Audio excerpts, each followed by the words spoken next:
Kewarganegaraan. Sekarang bagiannya wawasan Nusantara. Apa kabar hadirin dan hadiran? Ketemu lagi dengan saya yang cantik di Adatara. Assalamualaikum warahmatullahi wabarakatuh. Om Swastiastu, Namo Buddhaya, salam kebajikan dan salam sejahtera bagi kita semua.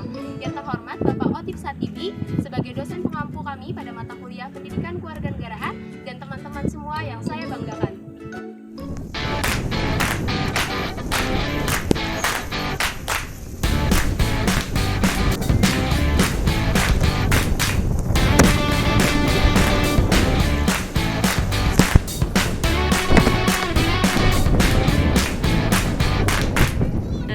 Tak kenal maka tak sayang, biar sayang mari berkenalan. Saya Nurul Azima, mahasiswa Universitas Negeri Jakarta, Fakultas Ilmu Pendidikan, Prodi Pendidikan Masyarakat, dengan NIM 11046210016. Pada video kali ini, saya kembali untuk memenuhi tugas ujian akhir semester saya berkaitan dengan 3 minutes my opinion about civic education bertema wawasan Nusantara. Tunggu dulu, judulnya belum ada. Oh iya, jadi judul dari tema hari ini adalah Di Balik Layar Konsep Wawasan Nusantara.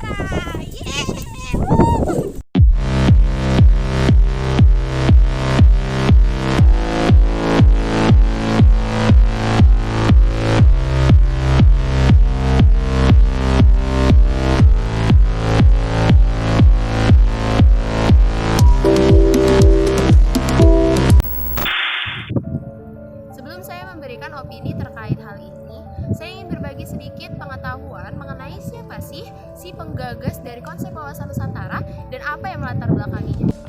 Beliau bernama Bapak Mokhtar Kusuma Atmaja. Terus siapa sih Bapak Mokhtar ini? Buat teman-teman yang belum tahu mengenai beliau, Bapak Mokhtar merupakan ex-Kementerian Luar Negeri Republik Indonesia.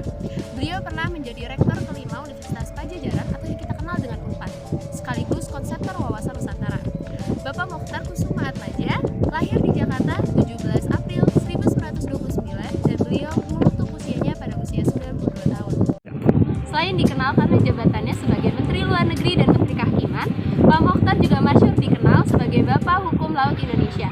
Dikutip dari tribunnews.com, Bapak Mokhtar awalnya banyak bergulat dengan pembahasan hukum laut internasional. Pada tahun 1958 hingga 1961, Bapak Mokhtar juga mewakili Indonesia dalam konferensi hukum laut Jenewa, Kolombo, dan Tokyo.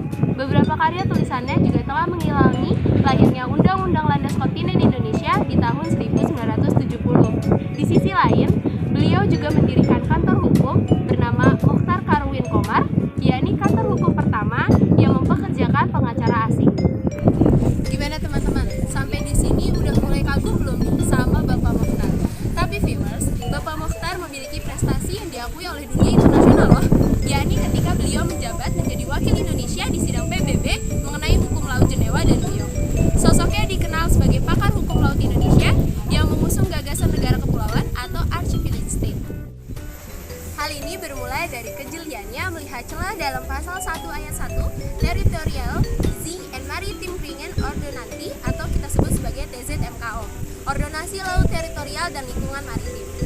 Undang-undang laut itu buatan Belanda yang dibuat pada tahun 1939. Beliau menganggap bahwa undang-undang tersebut tidak lagi cocok dengan kondisi Indonesia yang saat itu telah merdeka. Menurut TZMKO, Laut Indonesia hanya berjarak 3 mil dari garis pantai. Di luar jarak 3 mil termasuk laut internasional, kapal-kapal asing bebas berlayar. Sementara pulau-pulau Indonesia jadi berpisah, tak menjadi kesatuan. Untuk mengganti TZMKO, Bapak Mokhtar mengajukan gagasan bahwa Indonesia berhak atas wilayah laut bagian dalam. Pak Mokhtar ingin mengintegrasikan wilayah laut dengan daratan yang kita sebut sebagai tanah air. Agar pulau-pulau Indonesia tak terpisah oleh laut, dia mengemukakan perhitungan batas laut baru. Bapak Mokhtar menghitung batas laut Indonesia menjadi 12 mil dari garis pantai. Gagasan ini belum pernah terpikirkan oleh para ahli hukum laut sebelumnya. Gagasan tersebut kemudian menjadi dasar dalam menetapkan batas laut teritorial, batas darat, dan batas landas kontinen Indonesia. Karena gagasan itulah Bapak Mokhtar akhirnya dijuluki sebagai Bapak Hukum Laut Indonesia. Namun, perjuangan Bapak Mokhtar saat mengusung konsep negara kepulauan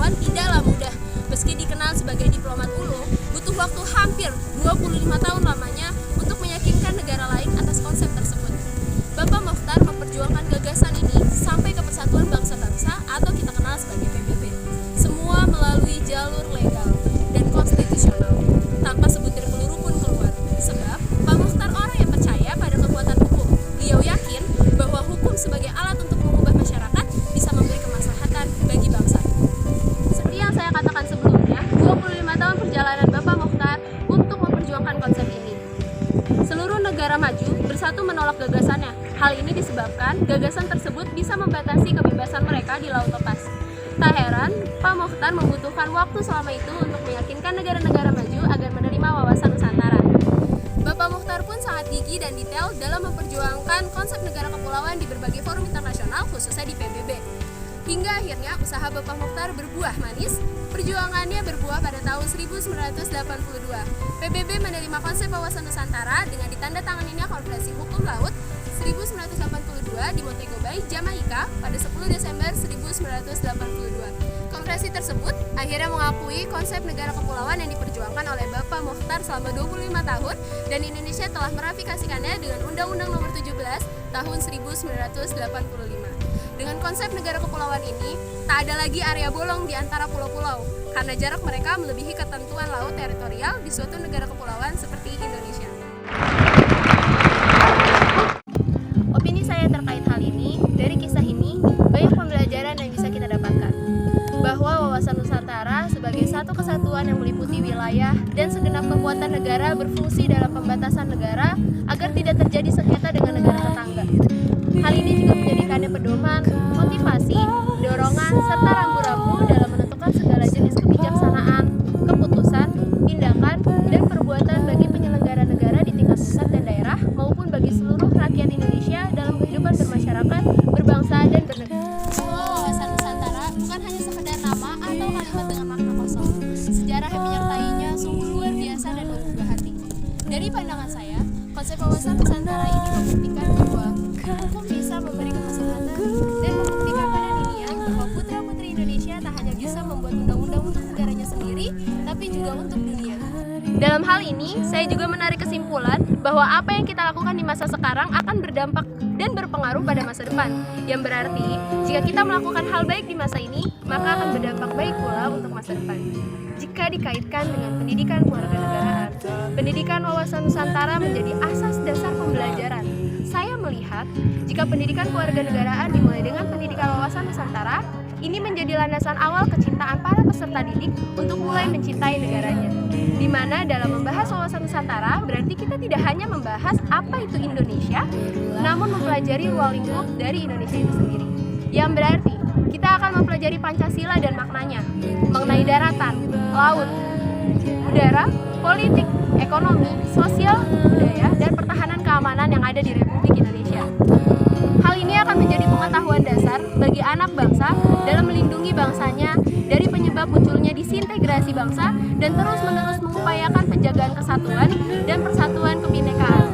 Karena jika disimpulkan lagi, di dalam wawasan Nusantara terdapat tujuan dan kepentingan yang sama sebagai warga negara Indonesia. Perhatian pada hukum laut dan generasi muda Indonesia menjadi tanggung jawab yang harus ditanggung bersama. Wawasan Nusantara membimbing kita sebagai generasi muda untuk terus memikirkan generasi selanjutnya. Karena anak negeri ini harus berilmu, tanpa ilmu negara ini akan punah.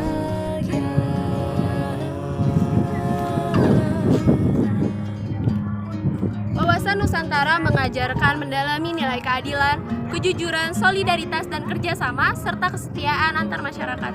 Hal inilah yang menurut saya bahwa pendidikan kewarganegaraan terkait wawasan Nusantara bisa menjadi landasan utama untuk para penerus bangsa mempelajari bagian lain dari pendidikan kewarganegaraan seperti pembelajaran terkait pertahanan, bangsa, negara, sistem kepartaian, kewarganegaraan, hak asasi manusia, politik, strategi nasional, demokrasi, dan lain-lain.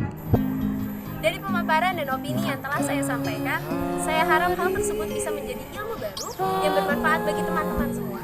Saya harap pemaparan saya sebelumnya bisa menambah kecintaan dan rasa bangga kita sebagai warga negara Indonesia, serta mampu untuk menerapkan nilai-nilai baik dalam kehidupan sebagai penerus bangsa. Sebagai penerus bangsa juga, kesadaran kita terhadap wawasan Nusantara dan kesadaran dalam pelestariannya akan menjadikan negara ini tetap utuh dan lestari. Saya memohon maaf bila mana terdapat kesalahan dengan apa yang telah saya sampaikan, karena saya yakin masih terdapat banyak kekurangan dalam membuat video ini karena tahap saya yang masih terus belajar. Saya juga meminta maaf jika terdapat kata yang saya ucapkan menyinggung dan menyakiti hati teman-teman sekalian. Saya membuka diri dalam kritik dan saran agar kedepannya saya bisa menjadi lebih baik lagi. Pak Bayu Yuk makan bakwan. Thank you everyone. Minum jamu pakai ketan. Sampai bertemu di lain kesempatan. Om Swastiastu, Namo Buddhaya, salam kebajikan dan salam sejahtera bagi kita semua. Wassalamualaikum warahmatullahi wabarakatuh.